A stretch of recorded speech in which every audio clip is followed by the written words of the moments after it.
제가 준비한 발표 자료는 이제 탄소 중립과 사회적 경제라는 주제로 말씀을 드릴 텐데요.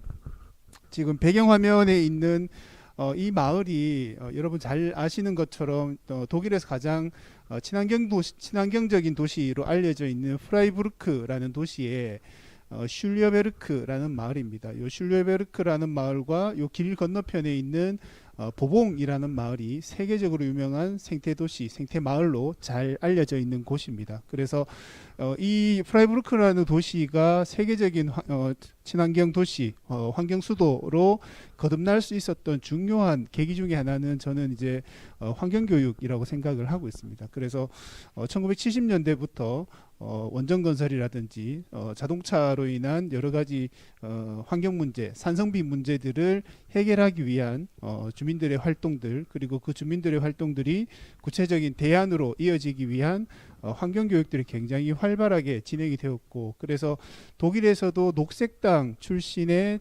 단체장을 가장 먼저 배출했던 곳이 또 프라이부르크이기도 합니다.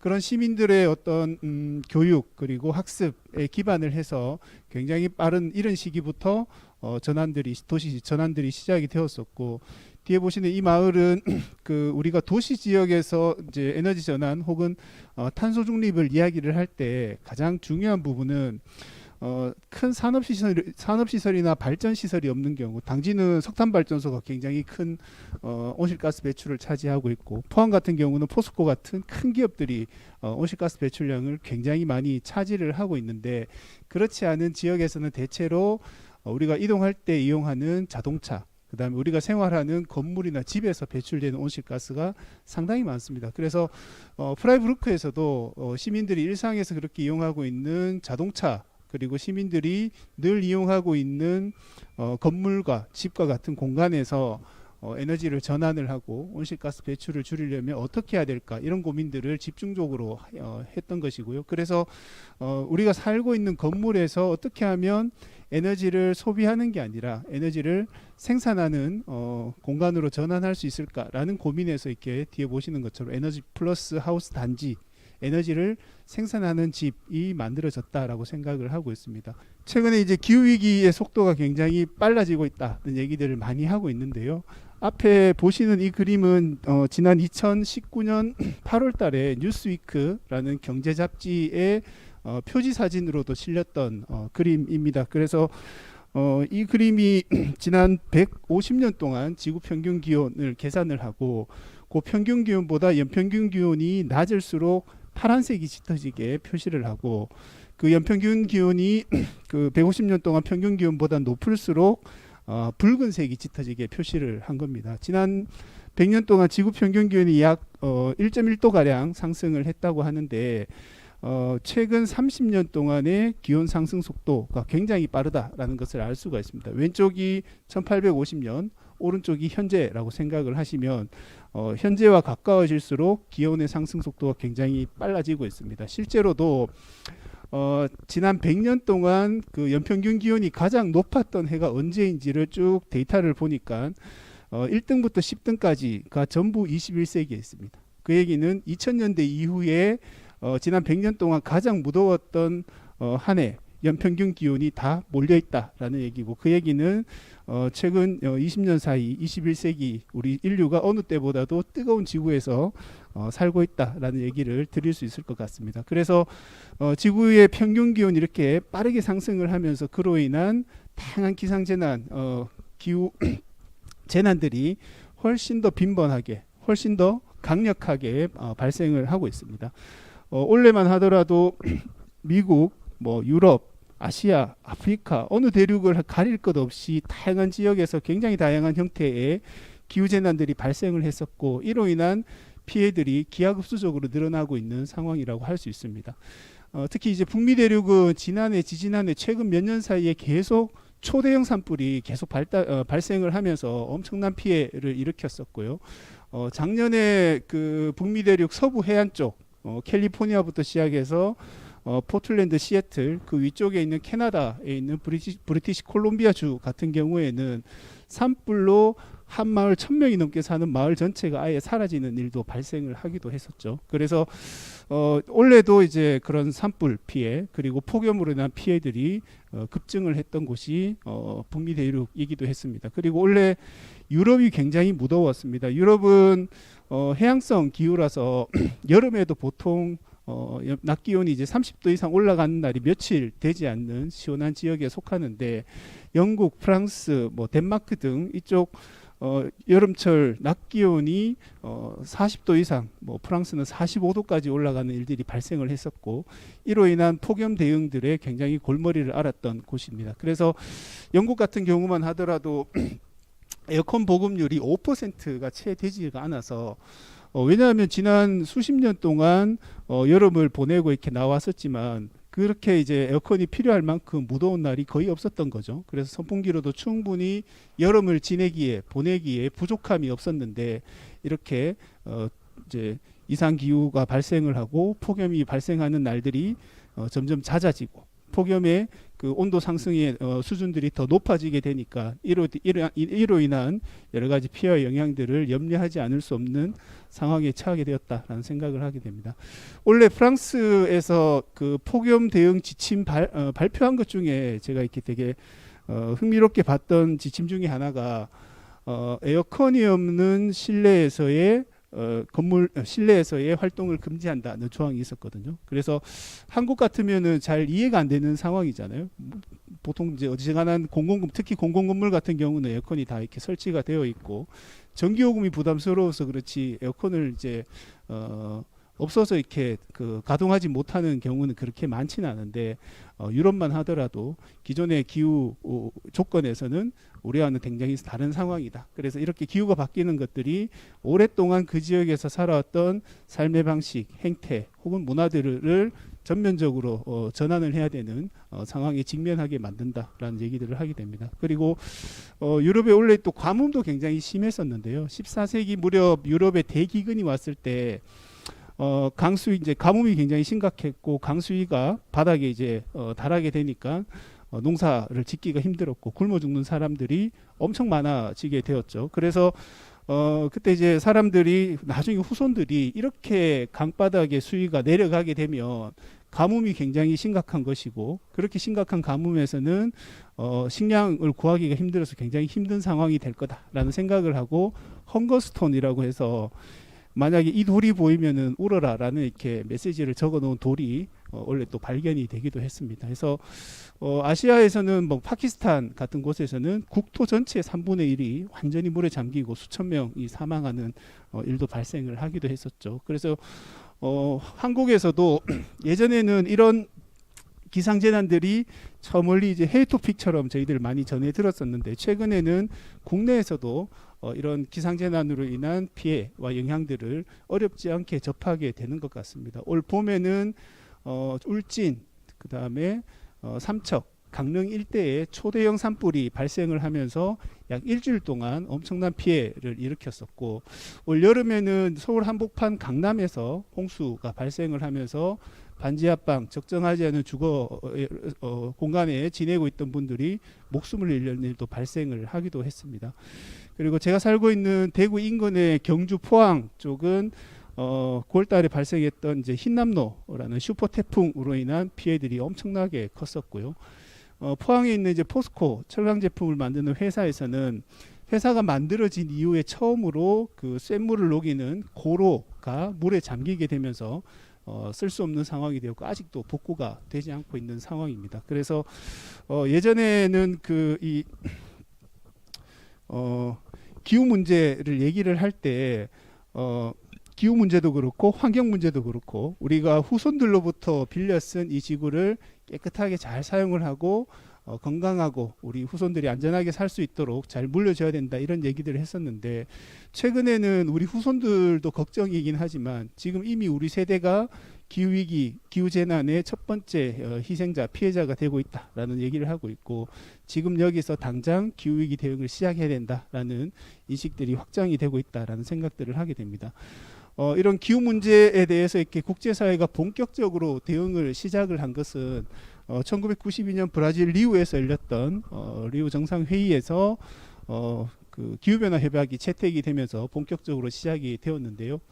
기후변화 협약은 이제 선언적인 내용이죠. 기후위기, 기후변화 문제가 굉장히 심각하게 진행이 되고 있고 이로 인한 그 피해와 영향들이 확장이 되고 인류의 생존을 위협하게 될 것이다. 그래서 여기에 대해서 우리가 국제사회가 함께 대응해야 된다라는 이렇게 내용이고, 그래서 실제로 그러면은 기후위기, 기후변화에 대응하기 위해서 어떤 일을 할 거냐 해서 온실가스가 종류가 굉장히 많죠. 근데 그 많은 온실가스들 중에 어떤 온실가스를 어떤 나라가 언제까지 얼마만큼 어떻게 줄일 건지 구체적인 내용이 있지는 않았습니다. 그래서 그 구체적인 내용들을 합의하기 위한 회의를 1995년 베를린에서부터 시작을 했는데 그게 기후변화 당사국 총회입니다. 그래서 기후변화 당사국 총회가 이제 95년에 처음 열렸었고 세 번째 회의가 열렸던 교토에서 잘 알고 계시는 교토 의정서가 채택이 되면서 6대 온실가스 CO2, 이산화탄소, 메탄,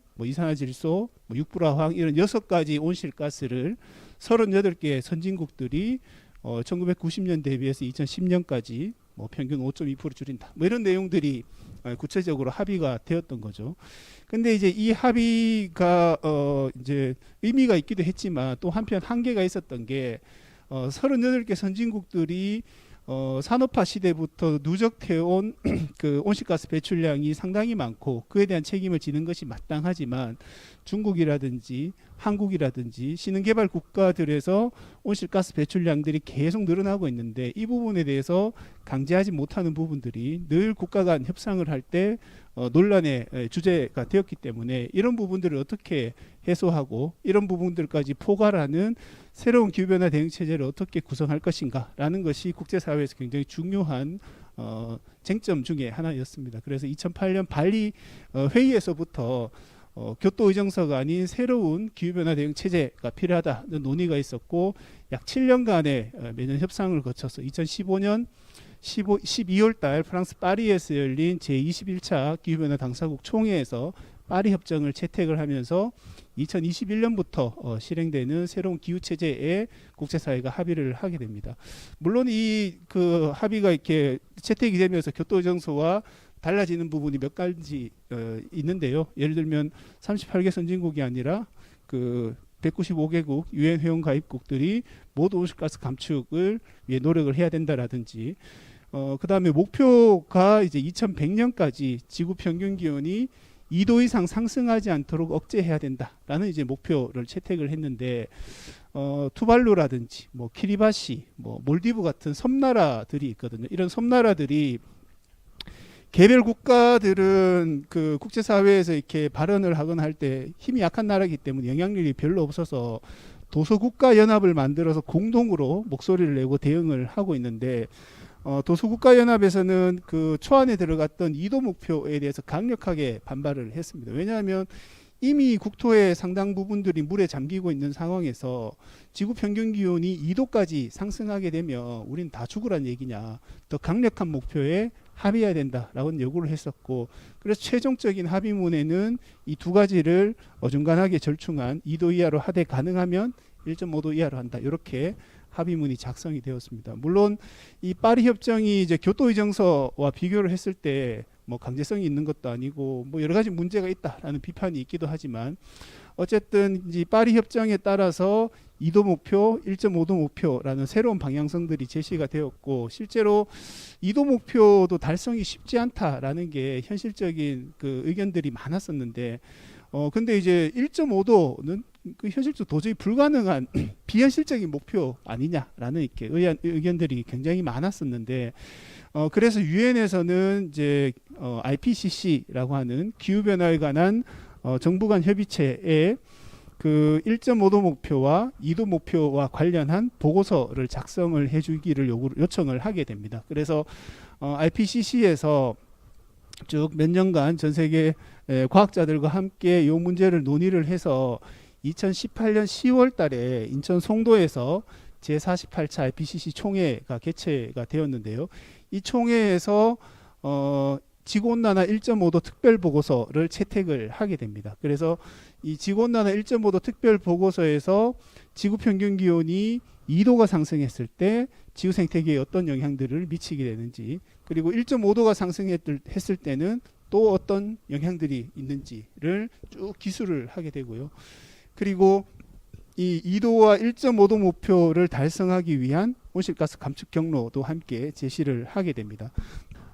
이런 이제 기후변화 대응이라는 게 굉장히 다양한 여러 영역에서 이제 공동으로 노력을 해야 되지 않습니까? 이게 행정기관에서 뭐 에너지 문제라든지 교통 문제라든지 이런 문제뿐만이 아니라 우리 먹거리, 뭐 자원순환, 교육, 폐기물, 뭐 다양한 영역에서 공동의 노력들이 필요하기 때문에 그와 관련되는 지역사회 여러 이해관계자들이 이 문제에 대해서 함께 공감하고 공동의 노력을 하는 게 굉장히 중요하다라는 측면에서 지역사회 기후행동 거버넌스를 어떻게 구축하고 작동을 할 거냐라는 것이 매우 중요한 과제다라는 생각을 하게 되고, 프랑스 파리가 2015년에 그 기후변화 당사국 총회를 준비하면서 지역에 있는 공사, 공단, 공기업, 지역에 있는 마을 공동체와 함께 그러면 각 단위에서는 어떻게 탄소 중립을 이행하고 달성을 할 것인지 목표와 계획을 수립하고 실행 계획들을 작성을 해서 실제로 얼마나 성과가 있었는지를 점검하는 회의를 매년 시장이 참여하는 회의에서 함께 점검하고 우수한 사례가 있으면 함께 또 확산하기도 하고 뭐 이런 이제 자리들을 만들어서 운영을 하고 있는 거죠. 그리고 이런 활동들이 이제 지속이 되고 사실은 이제 굉장히 과격한 정책들이죠. 자동차 예를 들면은 진해만 하더라도 자동차가 점유하고 있는 공간, 파리 시장의 그 재선 공약 중에 우리 도심에 있는 자동차 주차장을 최소한 절반 이상 그 폐쇄하겠다. 특히 도로변에 있는 노상 주차장은 70% 이상을 폐쇄하겠다라는 정책이 있었거든요. 저는 어떻게 저런 과격한 정책을 공약으로 하는데 어떻게 당선이 되었을까라는 게 되게 궁금하기도 했었는데, 그런 이제 정책들을 공약으로 내걸음에도 불구하고 그걸 이제 채택하는 시민들이 있는 거잖아요, 그죠? 그래서 이런 기후 행동, 기후 위기에 대응하는 시민들의 인식과 실천을 어떻게 확대할 거냐라는 게 굉장히 중요한 과제다라는 생각을 하게 되고, 그런 측면에서 이제 파리시가 시민들의 이제 기후 자원 봉사 활동들이 지역에서 더 확대가 될 수 있도록 지역 내에 있는 에너지와 관련되는 지역의 뭐 협동조합이라든지 기관이라든지 단체에 들을 이제 리스트업을 하고 그 단체들이 하고 있는 여러 활동들을 소개하고 시민들이 여기서 함께 할 수 있는 자원봉사 활동을 함께 이렇게 발굴을 해서 시민들이 거기 연결될 수 있도록 하고, 이게 에너지 분야뿐만이 아니라 교통, 먹거리, 자원순환 여러 다양한 영역에서 이런 이제 시민들의 활동들이 확대될 수 있도록 굉장히 적극적으로 매칭하는 작업들, 시민들을 교육하고 학습할 수 있도록 하는 기회를 제공했다라는 것이 굉장히 의미가 있다라는 생각을 하고요.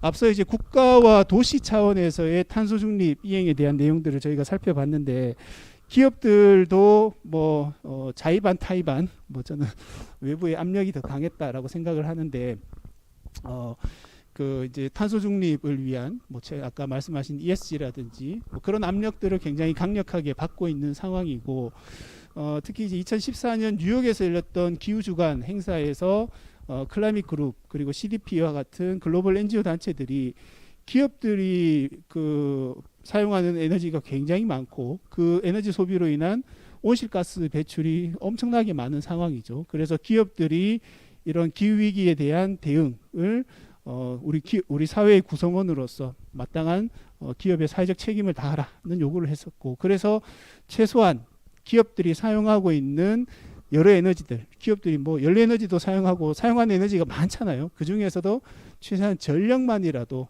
전기만이라도 100% 재생에너지로 전환하라는 요구를 했었고, 2014년에 뭐 그 레고라든지 이케아라든지 한 14개 기업이 하겠다라고 약속을 했고, 지금은 이제 380개가 넘는 글로벌 기업들이 아리백 캠페인에 함께 참여를 하고 있는 상황이죠. 그래서 아리백 그 사무국에서는 매년 아리백 리포트 이제 애뉴얼 연간 보고서를 작성을 해서 발표를 하고 있는데, 지난해 2021년 기준으로 보게 되면 350개 회원사들 중에 이미 61개 기업들이 아리백을 달성했다라고 보고를 하고 있고요. 350개 기업들이 사용하는 전체 전력량 중에 이미 45%를 재생에너지로 공급을 하고 있다라고 보고를 하고 있습니다. 그래서 그 속도가 굉장히 빨라지고 있고, 최근에는 처음에는 이제 북미 대륙 그리고 유럽에 있는 기업들 중심으로 확장이 되어 갔었는데, 최근 몇 년 사이에 아시아 태평양, 특히 동아시아 지역에 있는 한국, 일본, 중국 기업들의 참여가 굉장히 활발하게 확대되고 있다라고 얘기를 하고 있는데, 문제는 이 아리백, 이제 며칠 전에도 아리백 여기 대표가 한국 정부에 공식적으로 서한을 보내가지고 기업들이 기업 활동이 이제 지장을 받지 않기 위해서 국내에서, 한국 내에서의 재생에너지 확대가 더 공격적으로 진행이 되어야 된다라고 이렇게 요구하는 공개 서한을 보내기도 했었는데, 국내 이제 각국의 이제 에너지 시장이라든지 조건에 따라서 아리백 달성이 쉽지 않은 지역들도 있죠. 그래서 그런 장벽이 있는 지역들도 함께 명시를 하고 있고, 그에 대한 정책 개선 활동들도 아리백 글로벌 차원에서도 이렇게 함께 진행을 하고 있는데, 가장 대표적인 국가 중에 하나로 한국과 일본을 들고 있는 상황이기도 합니다. 그리고 아리백을 이제 기업들이 달성하는 방법이 지붕에 직접 재생가능 에너지 시설들을 설치를 해서 할 수 있는 직접 생산 방식도 있는데, 이 방식으로는 조달하는 게 약 3%밖에 되질 않습니다. 나머지 대부분은 REC, 각국별로 재생에너지 인증서를 이렇게 발행하는 기관들이 있거든요. 한국에서는 에너지공단에서 이제 예를 들면 경남에 있는 햇빛발전소에서 재생에너지를 1000kW 생산했다라고 이제 인증해주는 1000kW 생산하면 1REC를 인증을 해주죠. 그러면 그 1REC 인증서를 삼성전자가 구매를 하면 1000kW의 재생에너지를 생산한 걸로 인정을 해주는 제도인 거죠. 그렇게 인증서를 구매를 한다든지, 그리고 이제 지분 투자를 해서 인정을 받는다든지, 그럼 직접 계약을 하는 PPA, 전력 구매 계약을 한다든지, 뭐 다양한 방식, 간접적인 방식으로 충당을 하고 있는 상황입니다.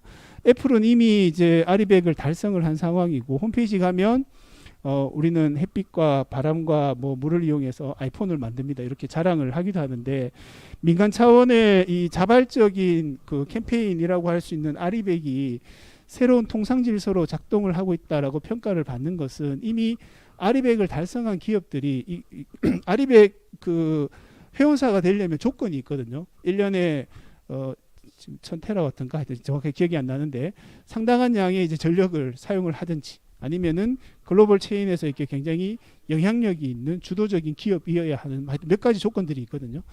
그래서 이 기업들이 이미 아리백을 달성을 하고 자기네 협력 업체들도 본사가 자사가 달성한 아리백 기준을 달성하고 이제 납품을 하기를 요구를 하는 거죠. 애플 같으면 재생에너지 이제 협력업체 프로그램들을 가동을 하고 있고, 2020년에 150개 협력업체들이 각각 어떻게 2030년까지 아리백을 달성할 것인지 계획을 작성을 하기를 요구를 했고, 각 업체들별로 우리는 언제까지 어떻게 어떤 수단으로 하겠다라고 이제 발표를 했습니다. 그리고 국내에서는 이제 6개 기업이 이제 협력업체로 같이 등록이 되어 있는데, SK하이닉스라든지 대상이라든지 이런 기업들이 2030년까지 어떻게 하겠다라는 계획들을 발표를 하고, 그 계획대로 실제로 아리백을 달성하고 있고 이행이 되고 있는지를 매년 애플에서 점검을 하고 있는 상황입니다. 그래서 그 조건이 달성되지 않으면 납품을 받지 않게 되는 상황이 되니까, 이게 간단히 그냥 민간에서 자발적으로 하는, 선의로 하는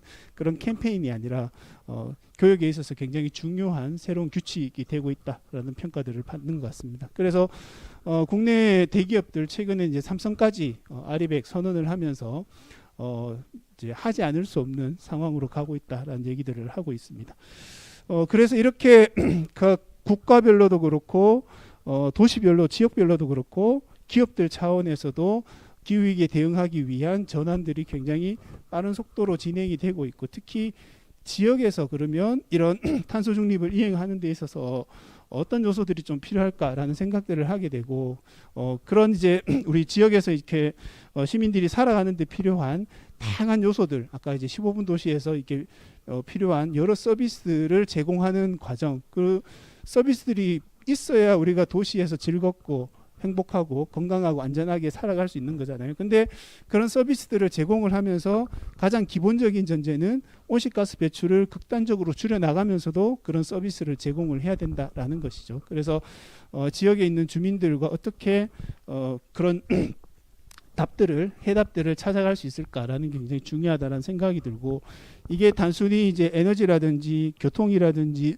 자원순환뿐만이 아니라 의료, 돌봄, 교육 여러 영역에서 이런 이제 전환들이 함께 이루어져야 사실은 이제 이런 탄소 중립, 기후위기 대응에 대한 지역사회 대응 속도가 굉장히 빨라지고 시민들의 수용성이 높아지고 속도가 이렇게 날 수 있다라는 생각들을 하게 됩니다. 근데 사실 여기 앞에 지금 제가 적어 놓은 여러 분야들은 이미 각 지역별로, 특히 또 지내에서도 이미 사회적 경제, 뭐 사회적 기업이나 협동조합이나 마을기업이나 이런 다양한 형태의 사회적 경제 분야에서 중요한 사업의 영역으로 삼고 있는 부분들이 많을 겁니다. 돌봄과 관련한 지역의 사회적 기업들이 굉장히 다양하게 활동들을 하고 있고, 먹거리와 관련해서도 안전한 먹거리, 지역 먹거리들을 공급하기 위한 지역사회 노력들이 굉장히 활발하게 진행이 되고 있습니다. 그리고 최근에는 이제 에너지와 관련해서도 국내에서는 재생에너지 생산, 그 중에서도 특히 태양광 발전과 관련되는 영역이 너무나 집중적으로 이렇게 좀 확대되어 있기는 하지만 뭐 에너지 시장 구조라든지 여러 이제 뭐 제약 사항들이 있습니다만, 해외에서는 발전 분야 중에서도 태양광뿐만 아니라 뭐 저기 풍력이라든지 지열이라든지 바이오매스라든지 매우 다양한 에너지원을 활용한 시민 에너지 협동조합들이 활동을 하고 있고, 물론 송배전까지도 이런 시민들이 주도한 협동조합들, 사회적 기업 경제 영역에서 활동을 하기도 합니다. 그래서 그런 발전 분야 외에도 에너지 절약과 효율, 수송 부문 매우 다양한 영역에서 에너지 전환을 주도하는 지역의 사회적 경제 영역이 가능하다라는 생각들을 하게 되고요. 그런 측면에서 요 분야에서 사회적 경제 역할들이 저는 굉장히 좀 중요한 게 아닌가라는 생각을 하게 됩니다. 그래서 지역을 전환하는 지역 중심으로 이제 탄소 중립을 이행을 하고 기후 위기에 대응하는 시스템을 만들어 가는데 주민들의 참여, 주민들의 실천, 그리고 이런 주민들과의 커뮤니티, 공동체에 기반한 새로운 사업의 발굴, 이런 것들이 매우 활발하게 발생할 수 있는 가능성이 굉장히 많다라는 생각을 하게 되고요. 뒤에 세 분이 뭐 또 집중적으로 토론을 주시겠습니다만, 가장 대표적으로 이런 햇빛 발전이라는 영역이 있고, 전국 각지에서 시민 발전소들을 만들어가고, 그 시민 발전소를 만드는데 주민들이 직접 참여하고 경제적으로 이익을 함께 공유하는 시스템들이 매우 빠르게 확장이 되어가고 있다는 생각을 하고 있습니다. 그리고 대구 지역에서는 또 자원순환과 관련해서도 폐기물을 줄이기 위한 사회적 기업의 활동이 레빗이라고 해서 이 그 다회용 컵을 사용하기 위한 프로그램이 진행이 되고 있기도 하고요. 녹색소비자연대와 같은 단체에서는 지역에서 이런 포장 없는 제품들을 확대하기 위한 다양한 노력들도 함께 진행이 되고 있습니다. 끝으로 이제 최근에 이제 툰베리가 그 낸 책 중에 더 클라이밋 북이라는 책이 있는데, 그 책에 이런 얘기를 하더라고요. 사람들이 기후 위기에 대처하는 행동을 하지 않는 이유는 문제 자체보다 해법을 더 두려워하기 때문에, 우리는 해법이 뭔지는 분명히 알고 있는데 그 해법이라는 게 화석 연료를 포기했을 때 우리가 맞닥뜨려야 될 여러 문제들 있겠죠, 그죠? 그래서 그런 것들을 오히려 더 두려워하기 때문에 기후위기라는 그 문제에 대해서 외면하고 있는 거 아닌가, 뭐 이런 얘기를 하고 있는 것 같습니다. 그래서 이런 이제 주저함, 두려움들을 이겨내고 빠르게 이제 전환으로 그쪽으로 달려가기 위해서는 더 많은 시민들이 이런 문제가 굉장히 중요하고, 우리 삶의 우리 공동체의 안전, 그리고 우리 재산과 삶을, 생명을 보호하기 위해서 이런 전환이 필요하다라는 인식을 갖는 것이 굉장히 좀 중요하다라는 생각을 하게 됩니다. 이상 마칩니다. 고맙습니다.